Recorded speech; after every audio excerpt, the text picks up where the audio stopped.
All right. Think you're good now. Yep. Okay, cool. All right. So, this is called My Experience with Black-Eyed Children. Now, we've read one or two stories on black-eyed children up to this point, but this is in line with a lot of them. This also happened several years before this happened when they were a young kid, but now they're an adult.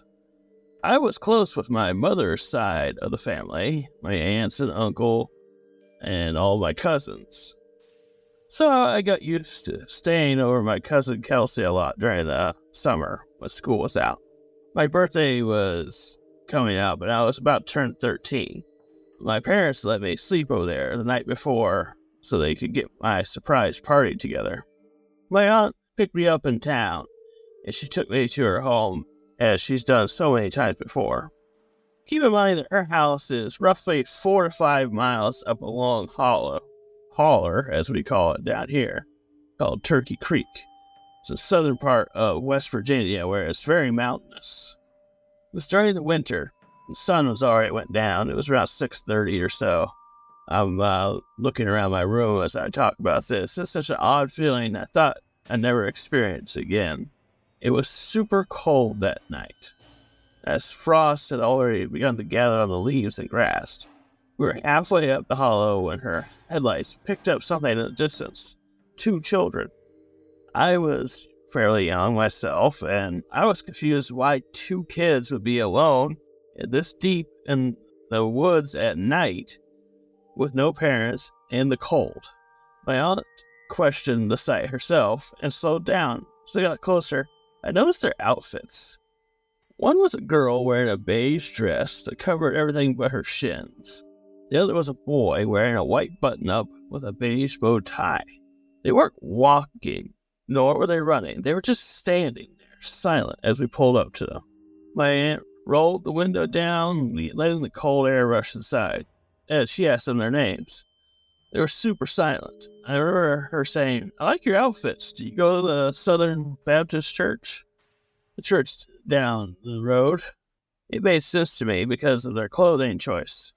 Neither responded to the question, but the girl finally spoke up and said, "Our parents will be here soon. Can you drive us to your place?" My aunt asked them who their parents were, but they didn't respond. Both the boy and the girl began speaking up at this point, saying things like, "We would like a ride. You can invite us in. It won't be a problem." My aunt, being the kind woman she is, said, "Well, I can't let you 2 kids stand out here in the cold. Get in, and you can call your parents from our house." I remember the dialogue as best I can, as it was years ago. They got in the car, but they didn't speak anymore. They got in and folded their hands in their laps without saying a word. My aunt continued her drive, and I couldn't help but turn around in my seat to look at them. I didn't have too many friends as a kid, but even I didn't act this weird. My aunt turned on the heat for them, but the boy piped up rather quickly and said, "No, we don't want that. We just need to get to your home." I could tell my aunt was regretting letting them inside. The next couple of miles were silent. We thankfully arrived at the house. My aunt and I stepped out of the car into the cold night, waited on them to get out. I'll never forget the feeling of seeing them sitting inside. They didn't move for the first couple of moments, but rather leaned in and whispered to one another. The girl opened the door and stepped out. That's when I saw it. The only light was from the streetlight above, but it was just enough to allow me to see her face.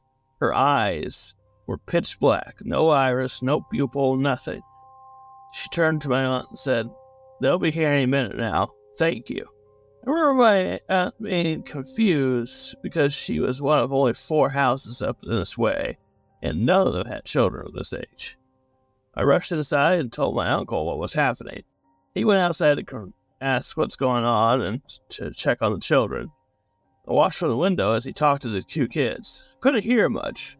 I couldn't make out small things like, "Who are your parents?" We stepped inside to get warm, and a chilling "They're coming" from the boy. My uncle came back and decided to get his truck keys to drive them home. I remember him shaking his head at me, saying they must be sick from their eyes being so dilated like that. He was tying his boots when my aunt stepped inside in a rush, saying, "They're just walking out the driveway." I don't know what to do. I looked out the kitchen window and saw them walking out the driveway 150 yards away, fully paved to the darkness. He frantically put on his boots and got in his truck, but they were out of eyesight by the time he got there. He returned after a couple minutes, claiming they were gone. He called the authorities, but all they could do was take down the scenario and claim they searched the area. The next morning, I was alone in the house while my aunt and uncle were picking up my cousin from a friend's house. My aunt had instructed me to take a bath for my birthday party, so I took a long, hot bath while listening to the CD player. I'll never forget the moment as long as I live.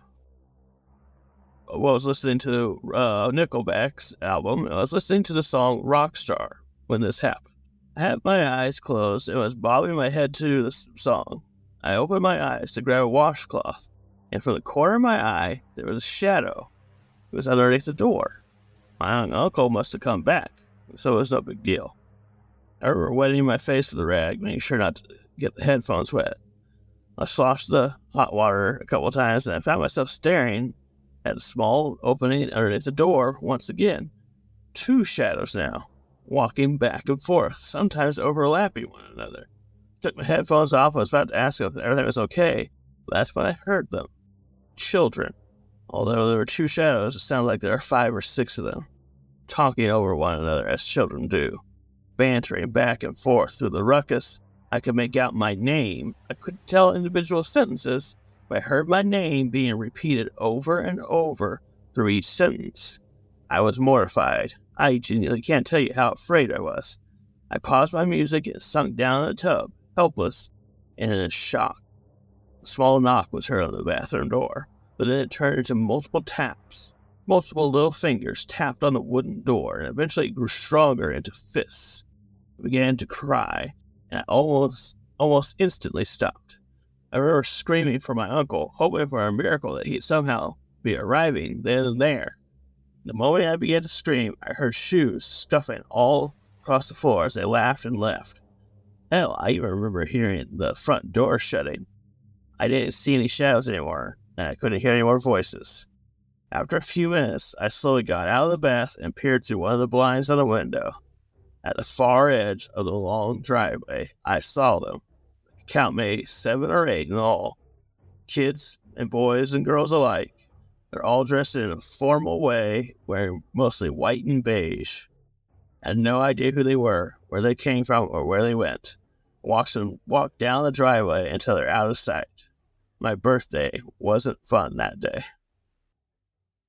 Yeah, my birthday wouldn't be fun that day either. So a couple things stood out to me there. First of all, of course, Nickelback. I want to be a rock star. Hey, I want to be a rock star. I saw that part and I was like, well, it's definitely got to be a story I read. Want to be great like Elvis without the tassels. Yeah. And the second thing that stood out to me was the washcloth. Now, this is a controversial thing. I remember when I went to college, people were tripped out about the washcloth. Who uses washcloths? This is like a great debate, apparently. So I feel validated right now. Anyway.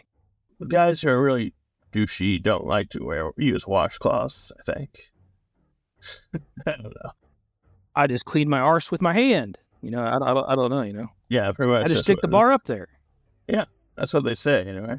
They do that. But then you got to use the bar next time on your face. This has nothing to do with the story. So let's go back to the story. Yeah, the story. Paved driveway. It was a beautiful paved driveway, evidently. Yeah. It's a terrifying scenario, right? The tapping, you can hear that tapping on the door, and then like boom, boom, boom, boom, boom, boom, when they start hitting with their fists. That reminded me of the old lady who talked about how the scratching. And then like the certain bash on the door.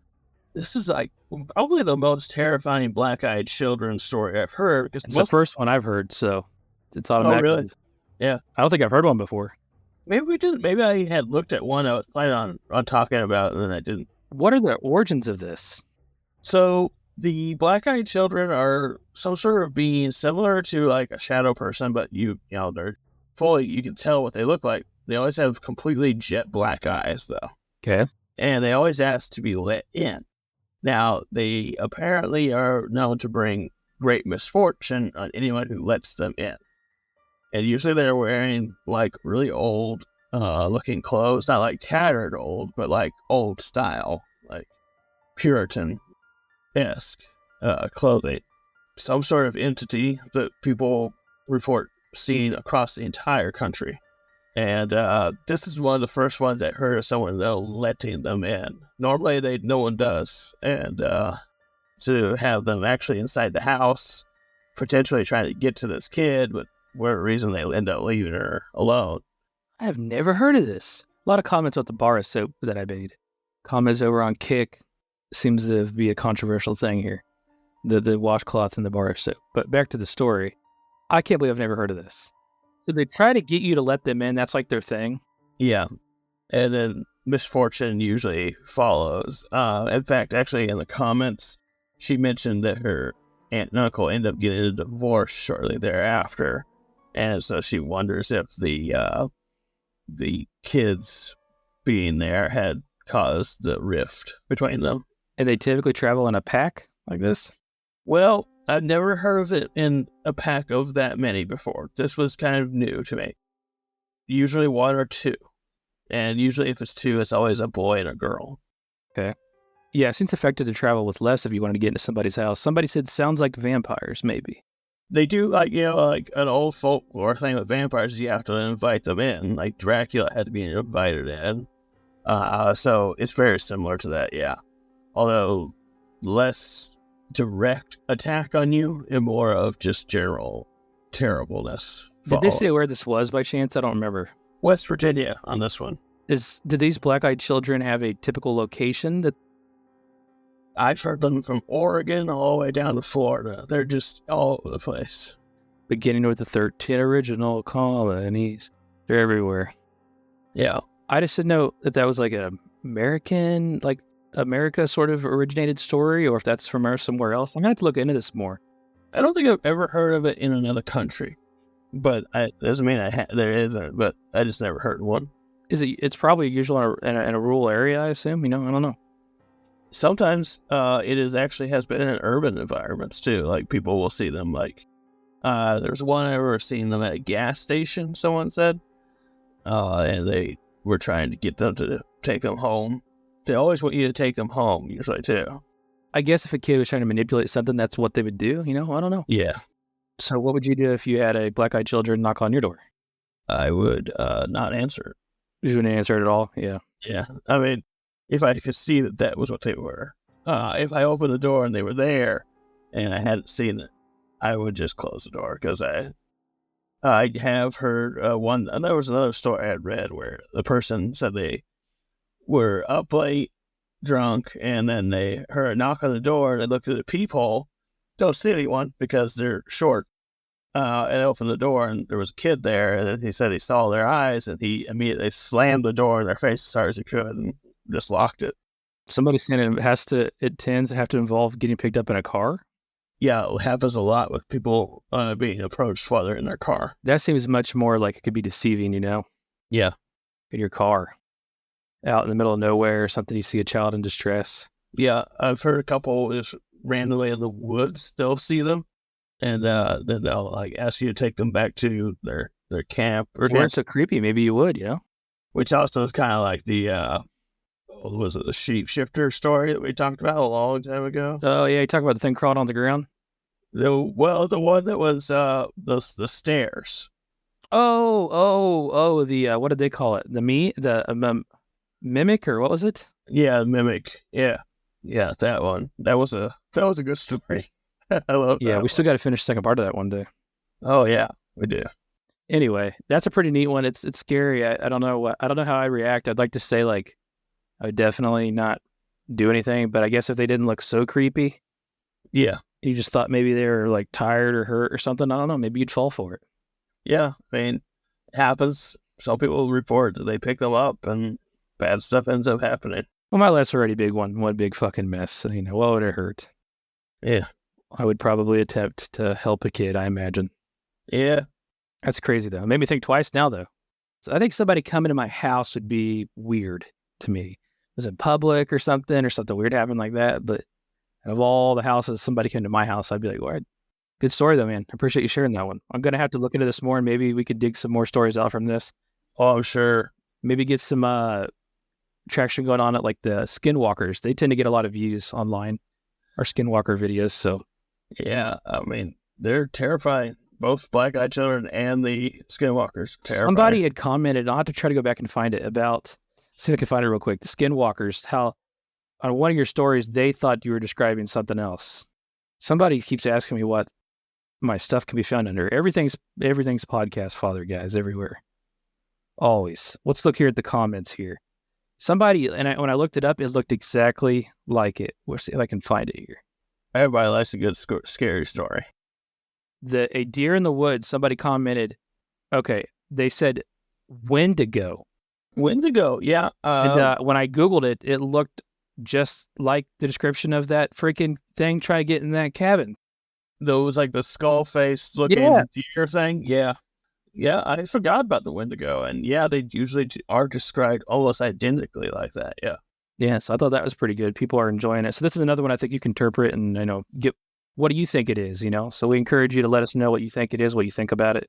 I'll need to track down a for sure Wendigo story, because those are scary. I've got noted here to check into these black-eyed kids more, because this is, like I said, this is something I have not heard of. So definitely cooler than just like a ghost,